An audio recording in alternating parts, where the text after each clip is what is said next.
for it.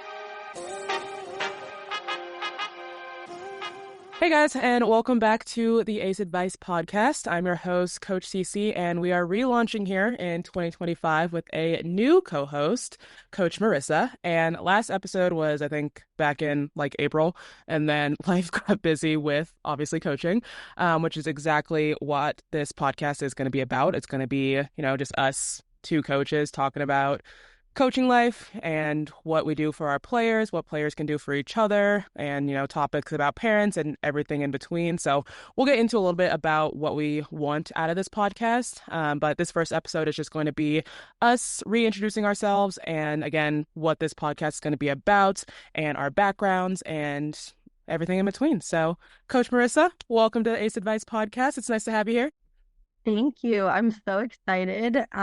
Thank you for letting me be on this. I know this was originally under your name, but I'm so excited to get started. And yeah, we've had a lot of conversations leading up to now. Yeah. Just about the excitement that we have to do this. So thank you. Absolutely. Yeah. And I think first thing we kind of wanted to just talk about was just kind of chat about what coaching life is like right now. Both of us are in the beginnings of club season, getting into the thick of it. So I just wanted to give a little recap about how our teams are doing. And this will be something we do on every podcast, just kind of give a little recap on how tournaments went or if we just had practices that week, etc. So tell us a little about, what teams you're coaching now and what the last week has been like.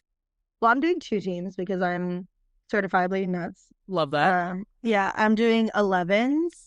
The 11-1 team. I coach at Omni. It's a club in Gilbert, Arizona. It's in its 5th year. Yep. And this is the first year we've ever had 11s. Oh, nice. So, yeah, that's like a sign of growth. It's going well. They can all serve over the net. Like that's half the battle when there's love that. And like they get 3 contacts very consistently. Like, nice. Very proud of them. We've had 2 tournaments. We play again tomorrow, actually. And we finished first in our little first seeding pool.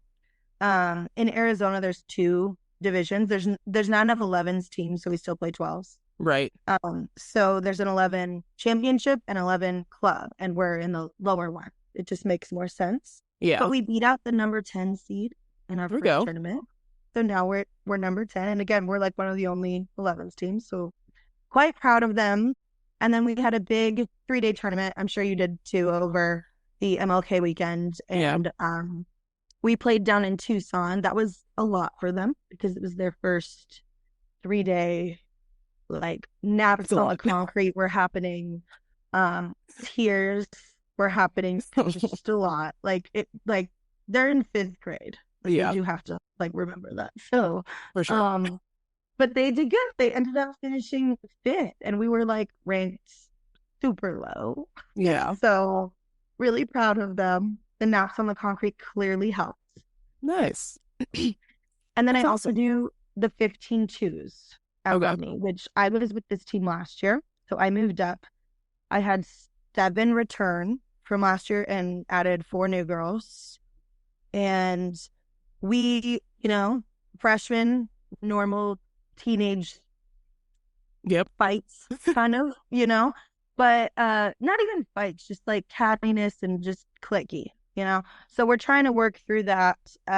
We still managed to medal at this last 3-day tournament, despite not being on the same page. But I just, I was like, imagine if we were all on the same page, we probably would have won the tournament. But, just working through, it's growing up. We're growing up. We're not in middle school anymore. And I'm proud of them because I feel like we've dealt with a lot of adversity up to this point and we still medal. So that's a little bit about my teams. What about your 13s? How are they doing? Yeah, so I'm coaching the 13-1s team at my club. This is the first time, well, not my first time coaching a 1s team, but my first time with this club coaching a 1s team when I was coaching back in California. What club is it, by the way?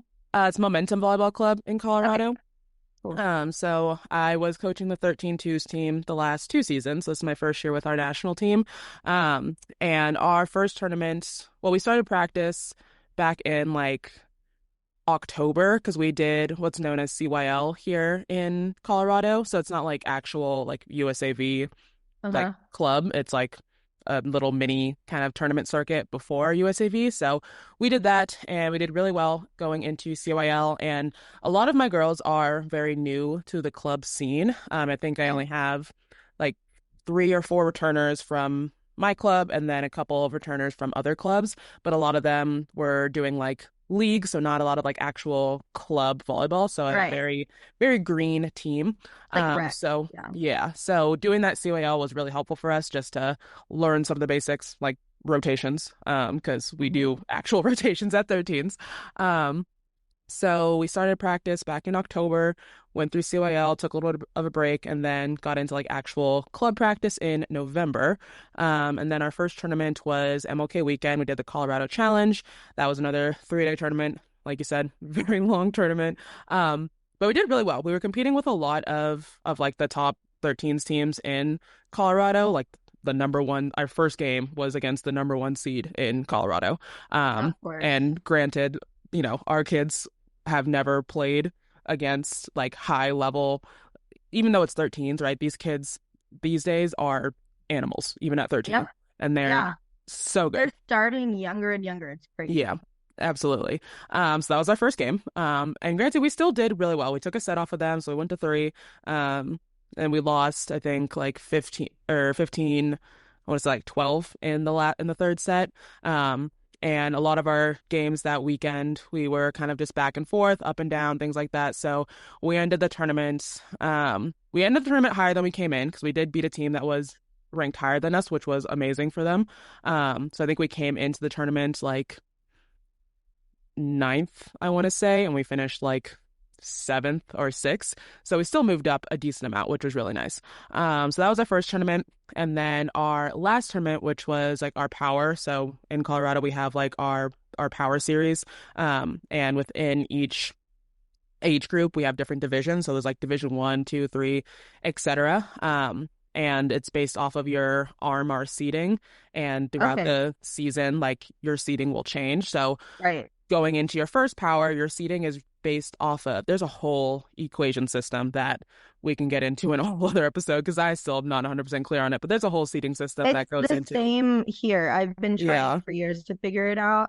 And I think whenever I think I have it figured out, I clearly don't. I don't, yeah, like goes into like the individual players on their team and like their past experiences and their past wins and then how Oh, the team wow. did That's detailed. yeah, and like how the team did last year and like what they predict the success of that team is going to be. So, all that to be said, we came into the season ranked ninth, which was really, really good for this team. Yeah. So that put us in Division One, granted, like the bottom of Division One, but still Division Yeah. One. So again, playing against a lot of the top teams in Colorado for 13s. So for our power, we only had 4 games. That's each power is usually around like 3 or 4 games, so they're not super long tournaments. Yeah. Um, didn't win any of our games in our power, so we went 0-4, which again, not upset about the outcome, because Right. again, they still played very, very well, and against the teams that we are playing against, it showed them like how hard we do need to work. Because again, a lot of the teams that we're playing against, these kids have been playing club for longer than a lot of kids on my team because I have Yeah. again a very green team, so it just showed them like to compete at this level, we have work to do. Yes. So Yeah. that's where we're at right now. And then our next tournament isn't until President's Day weekend. So we have Okay. a So solid you have a like break. yeah, we have like a solid 2 weeks of practice to like get some good reps in. And even the last 2 practices we've had have been really solid and getting a lot of good Good. touches. So a lot of improvement. So and for me, like my biggest goal is just improvement within my team. Like, yeah, winning's great. We all love winning, but I Yeah. want like, especially at 13s, my biggest goal is for them to be in a good place going into 14s and preparing them for Yeah. 14s, 14s preparing is them for like high school. such an important year. Like Yeah. So critical. just making sure they're getting all the fundamentals at 13s, understanding what club is like, especially for like the new parents as well, getting them Yeah. introduced into the club world, the craziness of the club world, the do's and don'ts of the club world. So Yes. that's kind of like my biggest goal for this team is just to continue to grow. Ideally, we want to stay like Division 3 and up is like our team goal that they've come up with. Okay. Um, So right now we're down into Division 2, and we'll have our next power like end of February. Our next Yeah. President's Day weekend tournament will be like a 3-day tournament. But overall, yeah, we have a lot of great things, a lot of good things happening, and just a lot more growth to come. Yeah. Excited. Love that. Love that. It sounds like our 15s and your 13s are on a similar schedule. My 15s don't play again until President's Day, but Yeah, my it's little nice to have a 11s break. play tomorrow. Huh. No. But yeah, Yeah. I love the kids on my team, and they're all just Yeah. good kids. We don't have any drama, which is really nice at 13s because it's That middle is school, right. which It's seventh is grade girl. yeah, That's a coin toss which is for like sure. peak Peak middle drama. school I know. cattiness. I'm starting to think that the peak drama here is 15. No, definitely. It Um, definitely starts at 13s and then and then like from right, even from like especially my when they've been, experience. yeah, and especially when they've been playing together Yeah, for years, So absolutely. I'm realizing that, but like my girls are working through it. Like they're maturing in front of my eyes. Yeah, It, you know. absolutely. Yeah, it's good to see. But yeah, Yeah. that's where my team is at. I'm excited to have a break and have a weekend off. We had two You know, weekends back to back, but I'm then jealous. when we start like after President's Day, we have like 3 weekends back to back to back. So that'll be fun, but A it's wild the schedule. name of the That is game. a wild schedule. Yes. And we both do private lessons as well. Yes. So are you doing any private lessons on your time off? Or are you really gonna like actually take some time off? I have like a couple regulars that I have throughout the week, Nice. so I'll have some of those. Cool. But yeah, for the most part, like my weekend, I usually don't do lessons on the weekends. I try to do them like in the week, like after school hours. So I try to keep my weekends as free as possible. Doesn't always work out that way, but that's what I try to do. Yeah. So yeah, this weekend I have pretty much completely off, which is nice. And I'll get to do some Nice. playing for myself because my Oh team, I yeah. have like my adult league and my team, and we just signed up for adult nationals, which is in May. So we're Okay. doing our like weekly practices in addition to like our leagues that we play in. So we'll have that Cool. tomorrow night. So Saturday night we'll be I'm practicing. definitely living vicariously through you and all your videos on your training because I'm like, oh my gosh, I would love to play again. But for those of you who don't know, I have two kids. Kai is 4 and Adanya is 2. So I'm just like a Yeah. little in the weeds and it's just not my time to shine right now. But I'm hoping eventually to get back to that. And I've been very inspired by your videos. So, and Yeah. is It's that been a going lot of well? fun. It's been a lot Yeah. of fun. Playing as an adult it's healing for my Yeah. high I'm school and college sure. self. Well, and our frontal lobes are like fully Yeah, developed. Like that's always helpful. absolutely. There's no like self-deprecation of myself. Yeah. Yeah. Just that's so true. Oh my gosh. Um, True. um, but yeah, on that note, I think we'll get into just kind of like our individual stories, like as players, and Yeah. then how we became coaches, how I got back into playing as an adult after playing in college. So, Yes. do you want to go first? You want me to go first? Yeah. We can, or I can go first Okay. on my story. So my volleyball timeline kind of starts even before like I was born because my mother was a coach and she was a player and she played all the way until she was like 25 weeks pregnant with me and then they were like so you have to stop like Oh, playing. So but I don't know if she listened but they told her to stop. But I grew up in a gym like basically watching my mom coach. And it's just funny because my kids are growing up that way too. But my mom did eighth grade for I think like 2 decades. She did 14s, which we just talked about is like wow. one of the most important years. And she was a coach into a very successful feeder school here in Arizona who like state championship after state championship. So, um, my mom sent a lot of very good, prepared, successful athletes to this school. But again, like as I started getting older, I started to like love it and pay attention to it. And like I would just be hitting a ball against the wall, hitting a ball against the wall. Like that's just how I learned good hand contact was like doing it myself for hours and hours and hours in a gym. Yeah. So I got to the age where like I started going to volleyball camps, and my mom would need like subs if people were sick. So I would be like in 5th grade subbing in and helping out the 8th graders. And I just that kind of developed my like no fear sense of whatever. Like, I don't know, nothing really ever scared me. I think because I had that advantage. Right. So I end up getting to eighth grade, and my mom decided to retire um, after I was her last like eighth grade class. I ended up making varsity as a freshman at that very successful feeder program that she would send kids to. However, I really dealt with, and my dad was the athletic director at that school. Mm. So I dealt with a lot of, oh, she's only on the team because her parents. Right. So my whole volleyball like mantra was to prove everybody wrong. I was a 5'4" outside hitter.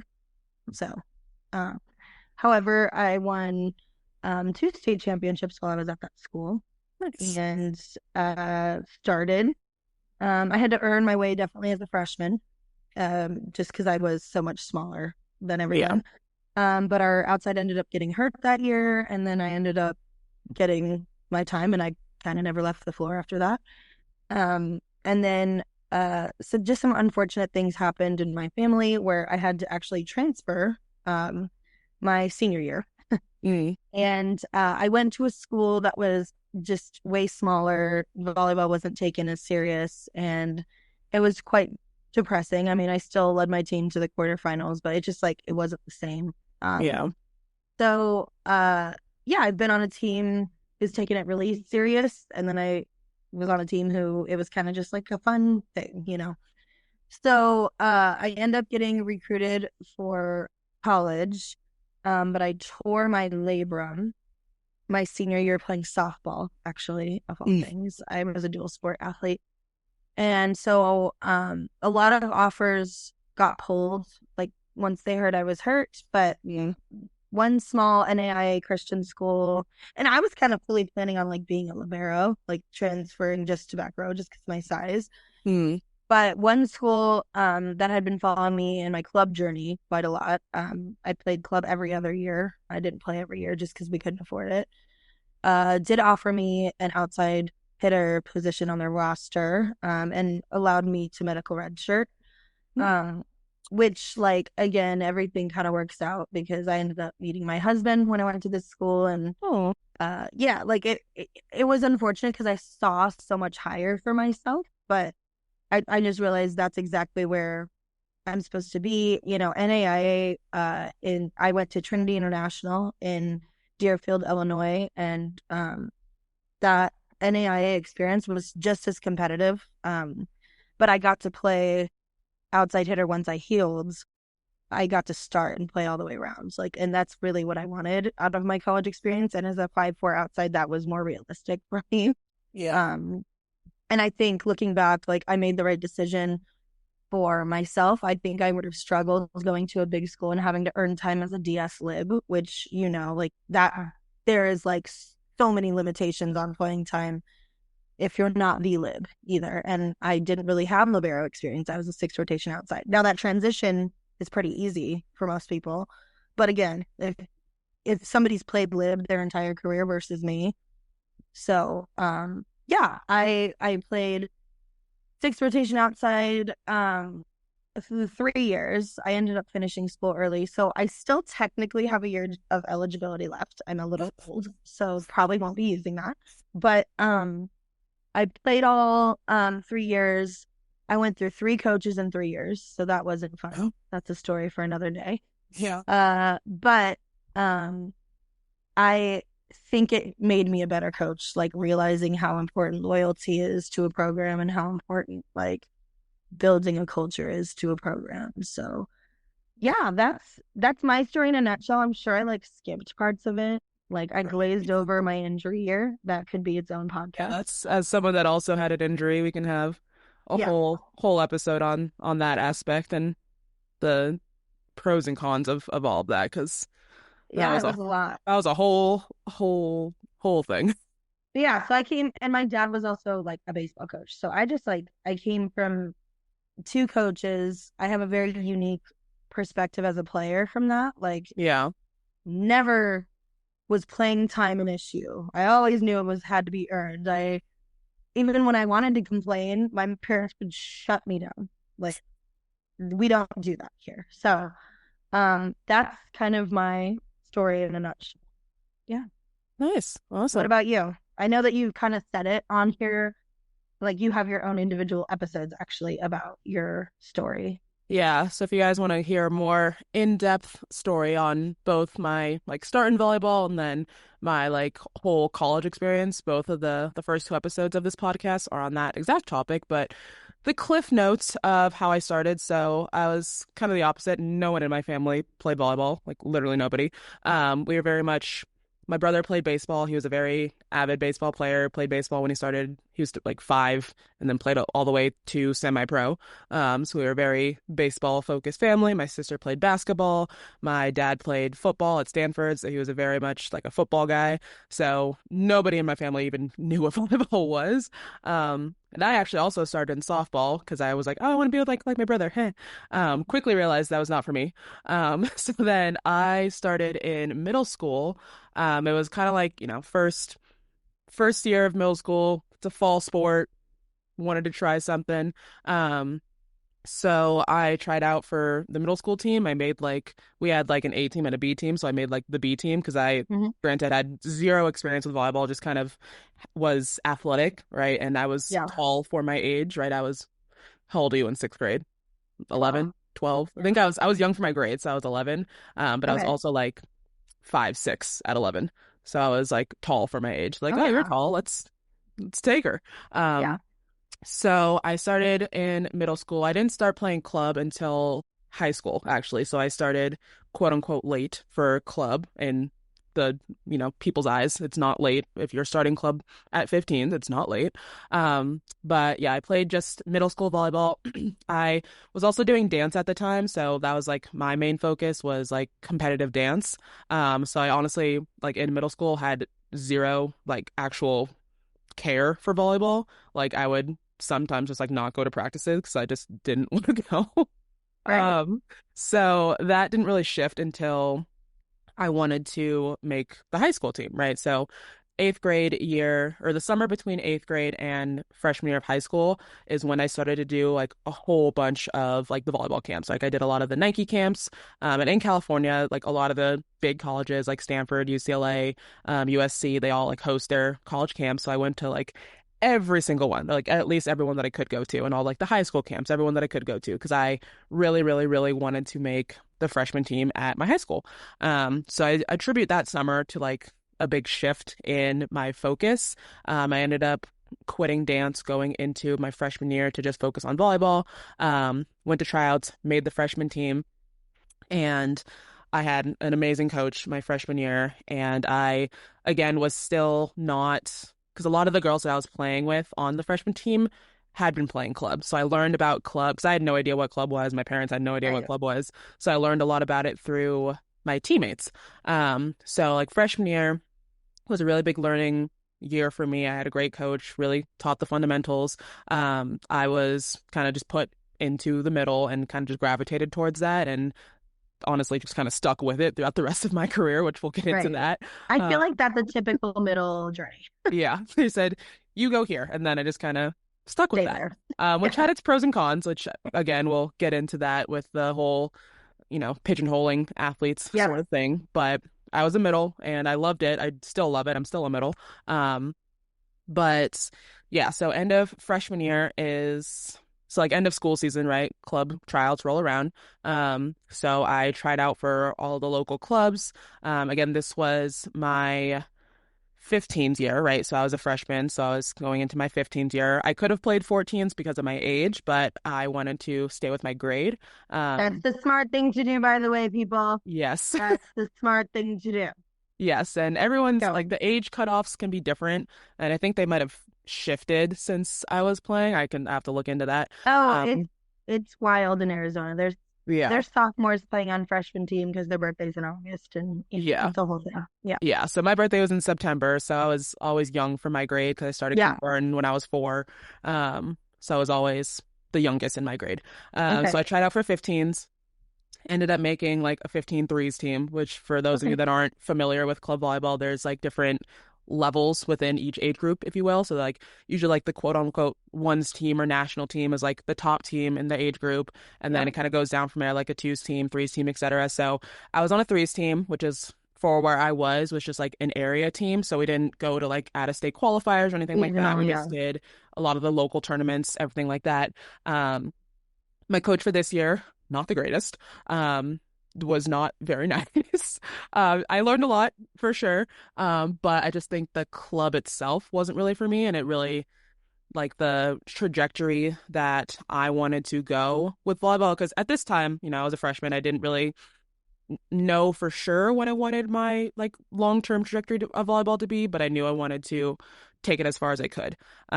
So I'm grateful for that year, and it taught me a lot about club. And it Yeah. definitely made me better. Like I came back my sophomore year and I made JV as a sophomore. Um, and I got like most improved player at the end of that season. So like I do attribute a lot of my growth to that club season. I just think the club itself and my coach was not the coach for me. Yeah. Which happens. Not every coach is for every player, not every player is for every coach. It goes both Yep. ways. Um, Totally. but that JV season was a big kind of turning point for me. Some of the teams that we had played, like a lot of the, as you know, we know both coaches coach club and school. So one of the school coaches that we played against, like, saw me and was like, "Hey, you should try out for this club." And it was like one of the more like well-known top clubs in California at that Yeah. time. I mean, I think it still is, but like at that time, it was like one of the top clubs. So I was, as you can imagine, I was ecstatic. Um, Sure. so that club season I tried out and ended up making the 16 ones team at that team. So I jumped from a threes team to a ones team in 1 year. And I was definitely not not the best player on that team by any means. Yeah. But I do appreciate them giving me that chance because I think playing up essentially made me a better player and forced me to be a better player because I was playing with athletes that were better than me. And I knew that. And I knew that is what I needed to be pushed to be a better athlete. Right. Um, and so I ended up switching clubs, which again, the whole topic of switching clubs, we can get into that in another episode because that's a whole other thing. Oh But yeah. I did end up switching clubs, and I do Hmm. not regret my decision. It was the best thing for me at that time. Good. Um, and then continued to play pretty much all year round, right? So I got myself into the cycle of club to school, club to school, club to school, playing year round.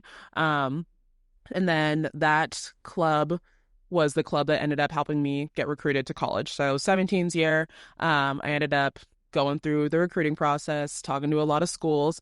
I ended up committing to Bucknell University, which is a liberal arts school. I can never say that word It's a in lot. Lewisburg, Pennsylvania.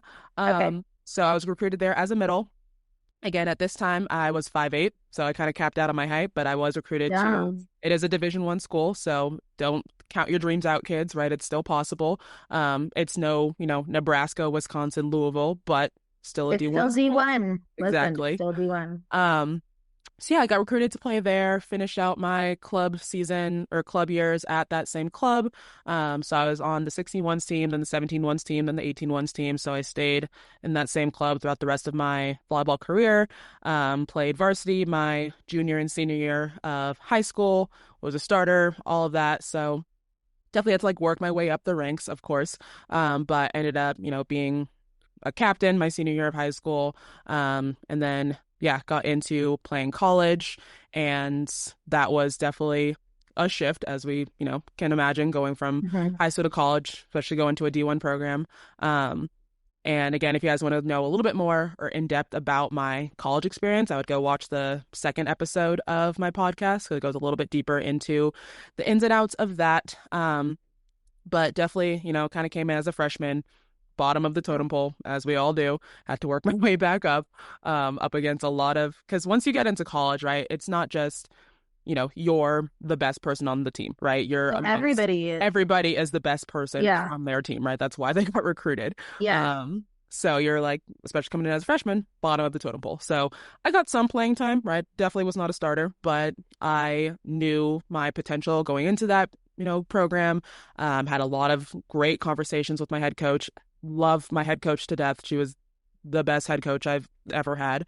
Do we have our disagreements on things? Of course, no one agrees You on always everything, will. but she Hmm. was an amazing coach to us, and we were her first. Like my class was her first recruiting class, Oh, because cool. she was previously the assistant coach, and then got Took the, over. the the head coach left, and then she moved up to the head coach during my recruiting year.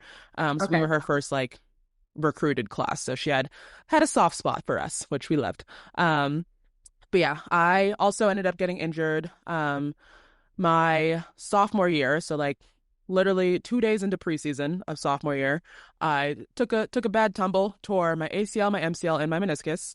That's more than a bad tumble. Yeah, it was it was an aggressively bad tumble. Yeah. Um, so granted, I was out my entire sophomore season, which was gut wrenching because I spent like that entire summer working, like practices, Great. training, all of that. Like I was so committed, and like those first 2 days of preseason, I was crushing it. Like, and I'm not afraid to admit it. I put in the work. I'm proud of the work that I put in, and Yeah. it showed. So yeah, to have that taken away was not the greatest. Um, Not ideal. not ideal. And the league that I was in the Patriot League, and they're kind of weird with red shirts, like medical red shirts, because they are very adamant about their student athletes graduating in 4 years. So I could have medically redshirted. There's a whole process. It had to be approved, all of that. I decided not to, because I knew volleyball wasn't forever. As much as I loved it, Hmm. I wanted to graduate in 4 years. I wanted to, go through the quote unquote true college experience, graduate in 4 years. So I ended up not medically redshirting. So I just kind of bit the bullet with that sophomore year. Came back my junior year, you know, the whole recovery process, not the best. But again, that's a whole other story. But I did Yep. it, got through it, came back junior year, arguably a better player than I was my sophomore year. Yeah.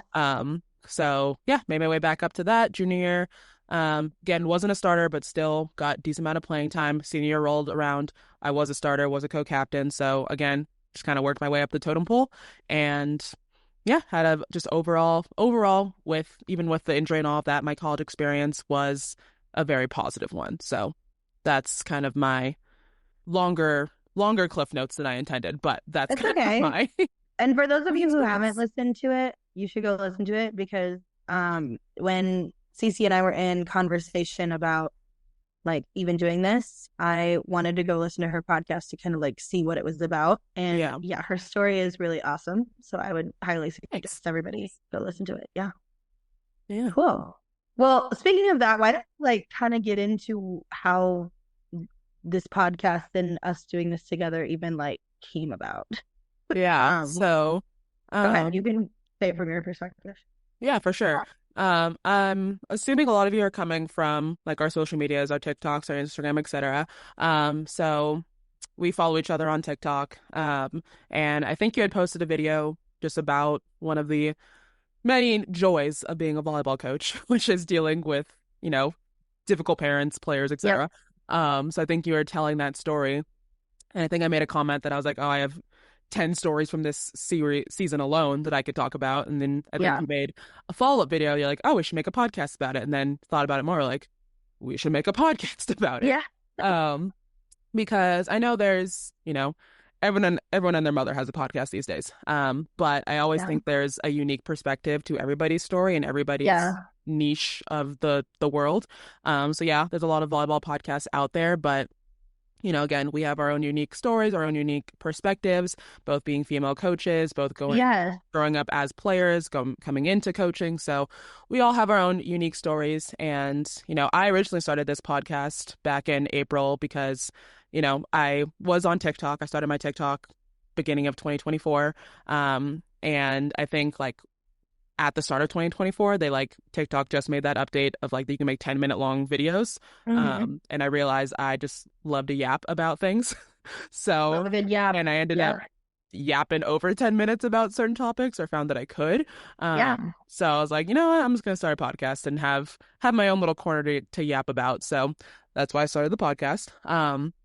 And then, like I said in the beginning of the episode, life got busy. I ended up Crazy. getting a head coaching job at high school. So I had to like do the training for that, the prep for that, all of that. I was still like deep in the middle of club season. So life just got in the way. But now we're kind of circling back to it and we're here. Yes, I love that. Yeah. And I've been following you, I think, for like a year.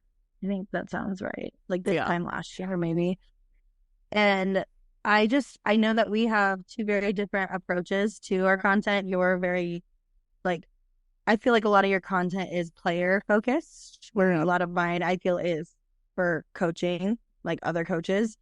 And, when we were talking about like kind of what this podcast would be and how we'd want to do it, we really want to approach certain topics from both angles and make it for players and coaches, because I think you can Yeah. gain perspective from both. And so I'm really excited to see what we do there.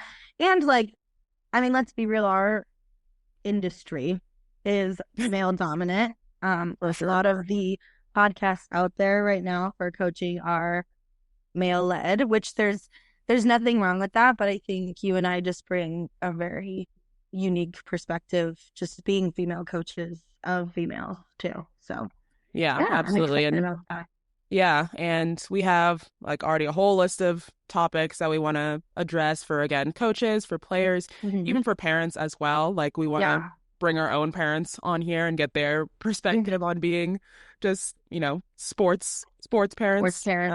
Mm-hmm. I know my mom has stories to tell, Oh yeah. from the parent perspective going into, having athletes in travel ball, going through the recruiting process, all of that. So we'll definitely have some different guests on here. We'll have some different coaches on here as our goal, Yep. current players, former players, athletic trainers, refs, athletic directors, everything, to get, Yeah. again, there's so many different perspectives in volleyball that I don't think everyone gets to like hear those different perspectives.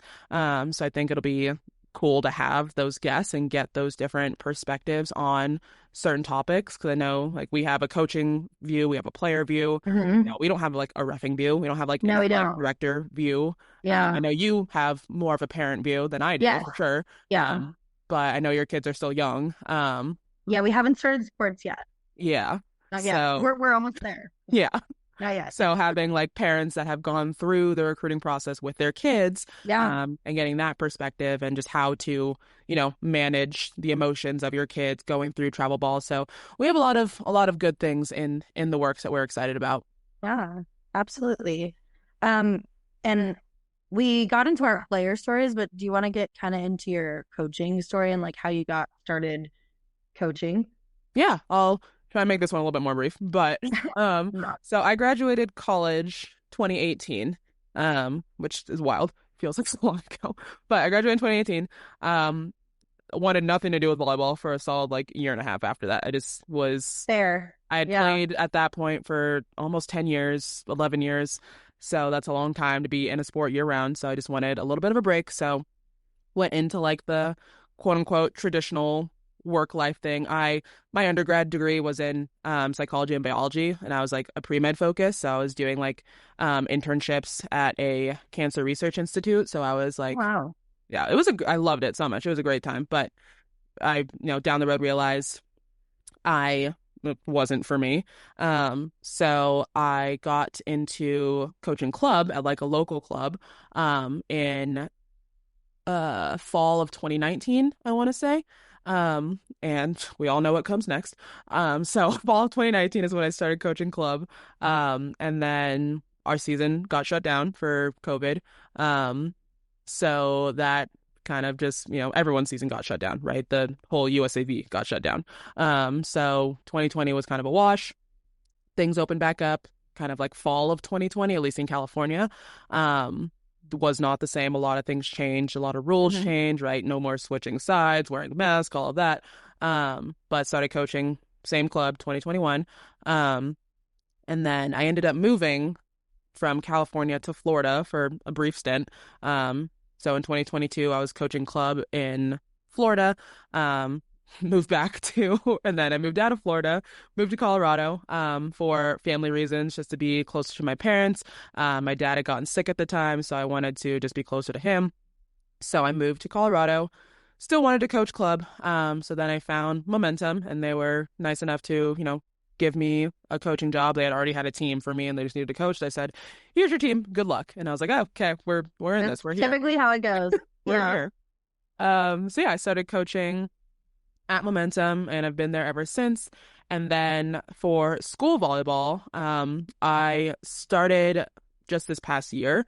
So spring of last year, I was, and I never really like saw myself coaching high school. I thought I would like just stick to club, um, just because I knew like a lot of my friends had not the best experiences coaching high school, just from, administrative standpoint, political Yeah. standpoint. That's again, polar story. Yep. But I ended up interviewing for two different schools, and ended up getting the job at the school I'm at now, and had a great experience. I had a really, really solid administrative staff.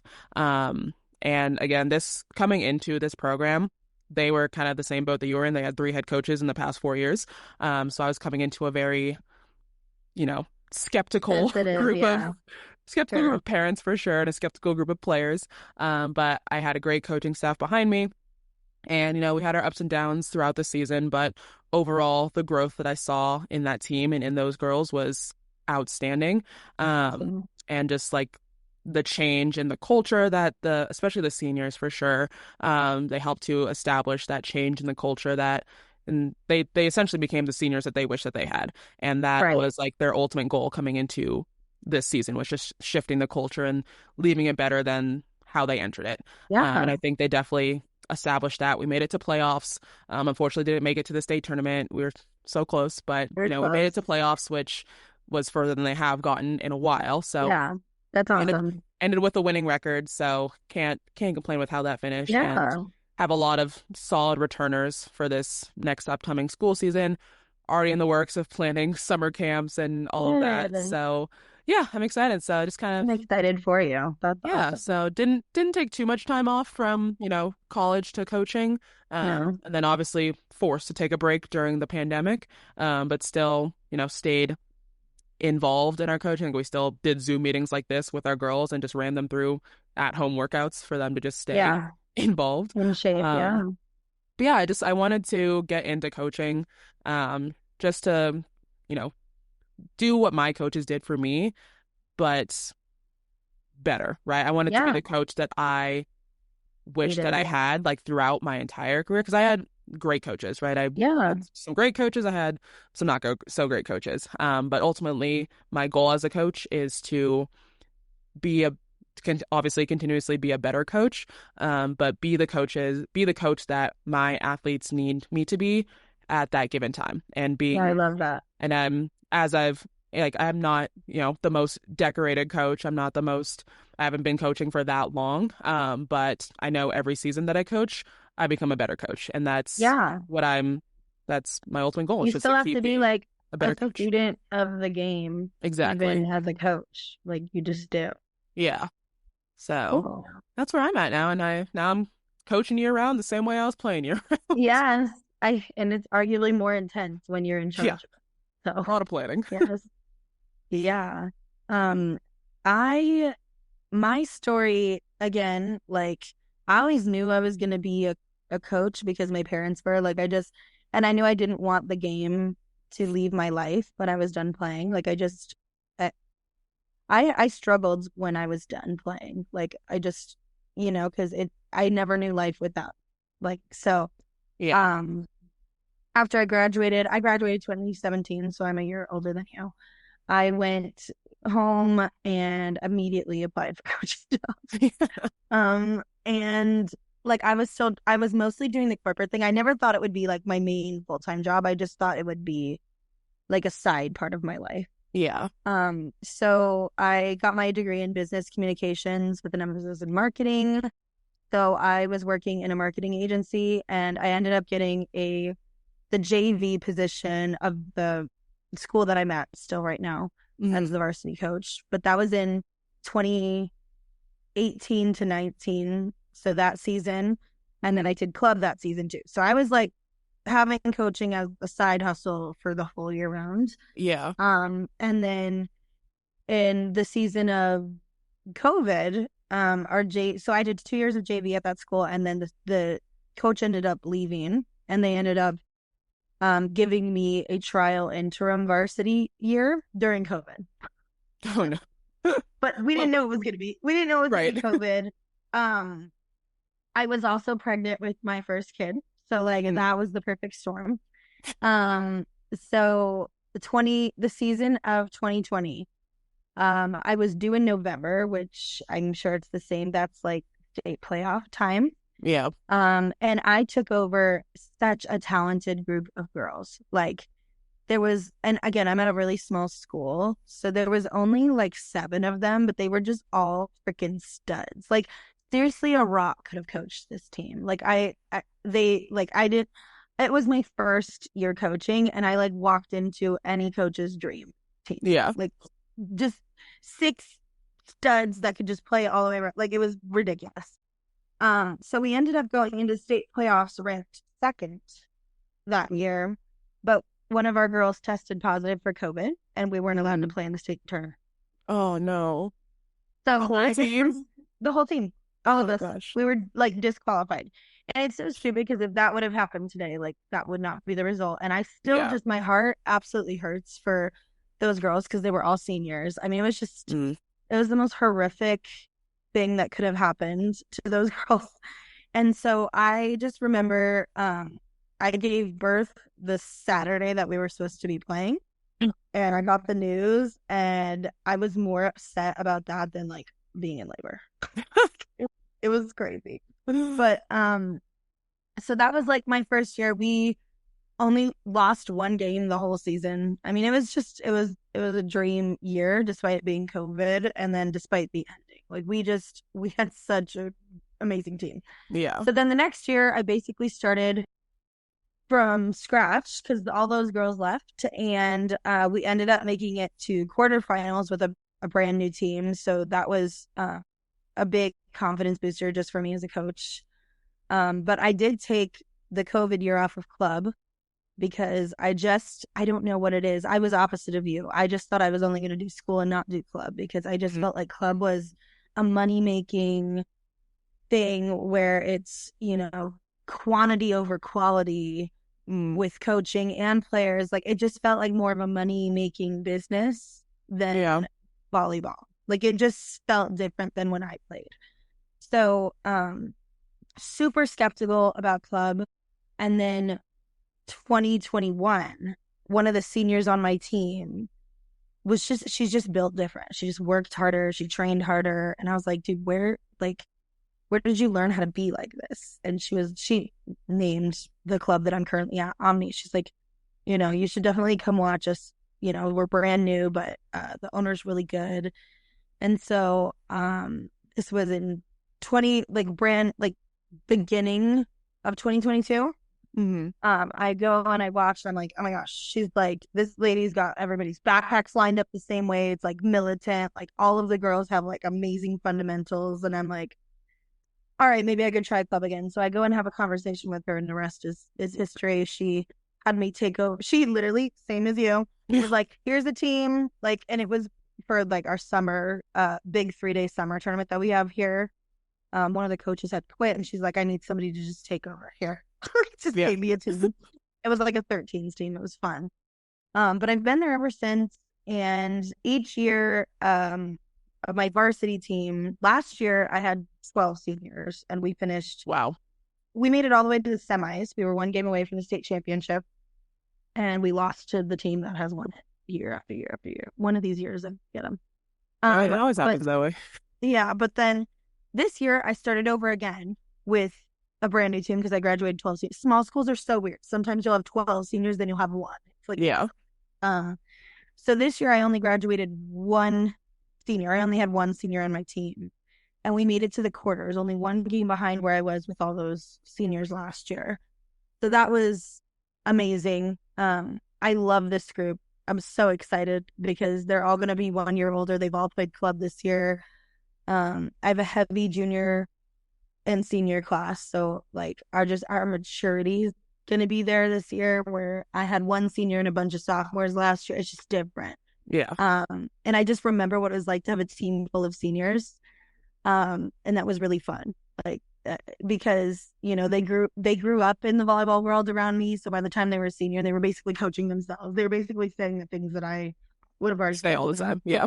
before I could even say it to them. Right. So I absolutely love what I do. In 2022, it kind of became my full-time job because I was freelance marketing. I had quit corporate America just because I wanted to be around my kids more and have the flexibility. So, but AI started to take over the marketing world.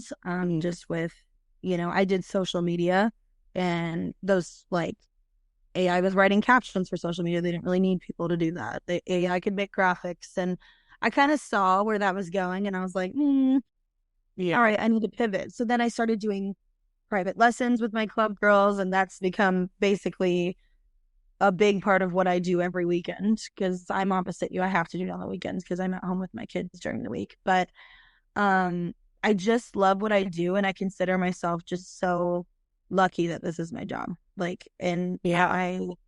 I'm like you, always trying to be a student of the game. I'm really hoping next year I can just assist in club and learn from some of the women in my club that have been doing this a long time. But I don't think my bosses can do that.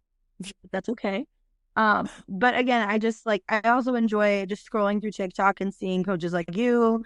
Um, you know, there's a bunch on TikTok that I constantly learn from because again, you and I aren't very old. We haven't been doing this that long. We've been doing it long enough to know what we've been doing wrong in the past, but like Right. there's still so much of our career left.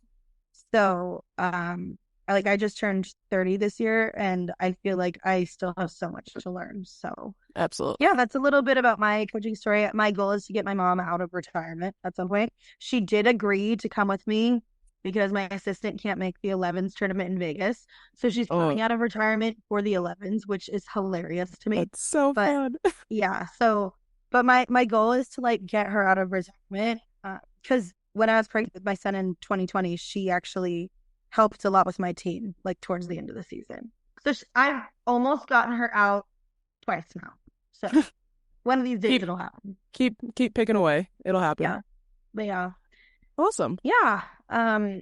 Again, I am just excited to be doing this with you because I just feel like you and I have a lot of insight and we're very real with it too. Like we're not gonna sugarcoat. Like coaching is so hard. Yeah. It's more pressure, you guys, than you could imagine like being a player. Because like when you're a player, you go home and you're like, oh my gosh, I did this, and this wrong. When you're a coach, it's like, oh my gosh, I should have subbed her in. She was actually playing really bad. And what in the world, what planet was this girl on? Like, how did I not see this? And Yeah. then you start thinking about the other team's strategy. And you're like, how did I not realize this till now? I'm laying in bed at 2 a.m. and I'm realizing this. Like, so Yeah. I, And then I just there's think people don't realize how much pressure. for sure. And then there's the administrative side of things, all the Oh yeah. emails, all the calls, all the parents that are angry at you, all the administrative staff that's angry at you, all the things that you get blamed Yeah. for that are outside of your control. Yeah. And It's all the blame game that gets placed on you. And there's so much. a thankless job. And at the end of the day, we make like $2 an hour. Yeah. Like when it's all said and done between watching film and all the things that happen outside of the court that the people don't see. But I still consider myself extremely lucky to be Oh my doing gosh, yeah. to wake up every single day and like love what I do. So Yeah, yeah. absolutely. And like we said in the beginning, we have a lot of different topics that we plan to discuss on this podcast, a lot of different guests. But again, just overall goal is just being, a one-stop shop for players, coaches, parents, all lovers and advocates of volleyball. Our goal is to upload weekly. We don't have Mhm. a set upload schedule just yet, but weekly is our goal. As we know, both of us are in the middle of club season, so give us Yeah. some grace if, maybe some weeks we miss a week. But our goal is to upload weekly. And yeah, just go through all of our many lists of topics. We have enough topics to already take us to the end of the year Probably a at year. this point, Literally. probably into this time next year. So Yep. we have a lot coming for you guys, and we're really excited for it. Yay. Awesome. If people want to find you on your socials, where can they find you, Coach Marissa? So my Instagram is at classic Mariss, Mariss, the word classic right before. And then on TikTok, it's at Coach Marissa Mora, MarissaMorah. Nice. Yeah, and we'll put all of this in the description for Yep. sure. For me, all of my socials are the same. Oh my gosh, at Coach CCVB, CECE VB. So TikTok, Instagram, and YouTube. So you can find me on all of the socials on with the same handle. And yeah, we're on Spotify, we're on Apple Podcasts. I'll probably upload this to YouTube as well, so you can listen on all your different platforms.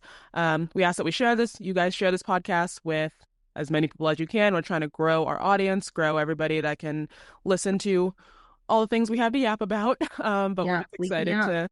to grow this platform. So yeah, please share it. Please leave it a positive review if you're on Spotify or Apple Podcasts. It really does help to just grow the podcast and, get it out to the people Yeah. that want to see it. And yeah, we will see you guys next week. Yeah.